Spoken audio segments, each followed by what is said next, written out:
Hi, Shabbat Shalom. It's not very often that we read the same parasha twice in a row, but after reading Parashat Ki Tisa last week, we read a portion of it again this week as we read the first of Arba Parashiot, Parashat Shkalim.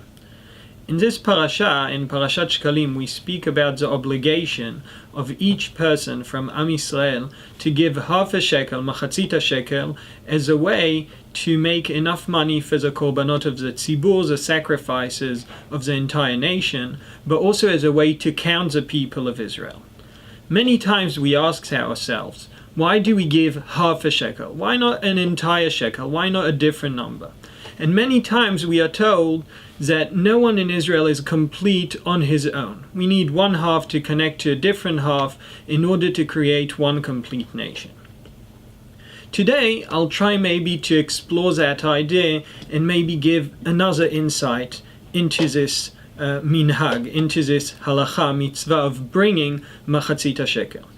We are told regarding Ma'amad Har Sinai that one of the special things that occurred in Ma'amad Har Sinai is that Hashem appeared to everyone in the people of Israel in a unique individual way. On the pasuk on Tehillim, Kol Hashem Bakoach, the Midrash tells us that Hashem revealed himself to each one of the people of Israel lefi kocho, in his own strengths and ability to understand and experience this revelation by Hashem. In each individual in our Jewish nation, there is something unique, there is something different. But we also have a common element. As each and every individual within us is part of the Jewish nation, has his attributes, his specific different characters, he has also one side of him that is connected to who he is. The Midrash also tells us on Parashat Ki Tisa that Moshe Rabbeinu, when he counted the people of Israel, he was zokefet rosham. He made their head stand higher, he made them important. And Rashi explains to us that when we count something, we show it is significant, we show it's important to us. But on the other hand, we hear that if we count people in the wrong way, if we count them in an inappropriate way, there could be a plague. Maybe what we can explain and therefore understand is as follows.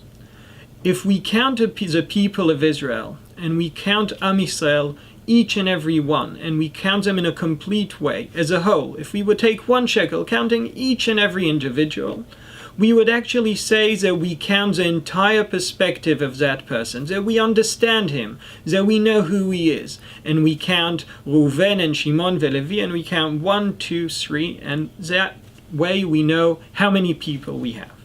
Maybe the Torah is telling us we can count the people, but we should know that the perspective that we understand, the point of the person that we can get, is only half of him. There are certain common elements that are similar to everyone in our nation that we can count, that we can go over and say that's 1, that's 2, that's 3. But that element is only a half. It's only a certain portion of that individual. We should know that in the same way that we give machatzita shekel, we count half of the person, certain elements that we can understand. But each and every one has an entire half that is unique, that is different, that Moshe appreciates, that is specifically important and unique for that specific individual. When we count the people of Israel, we should know that we never see them as one unit, meaning they are the same. We are united, but we are not identical. And therefore we count each one since we care about the people of Am Yisrael, since we value every individual. But we also know that we only understand half of him. And there's an entire half which is unique, which is special for each and every individual to explore.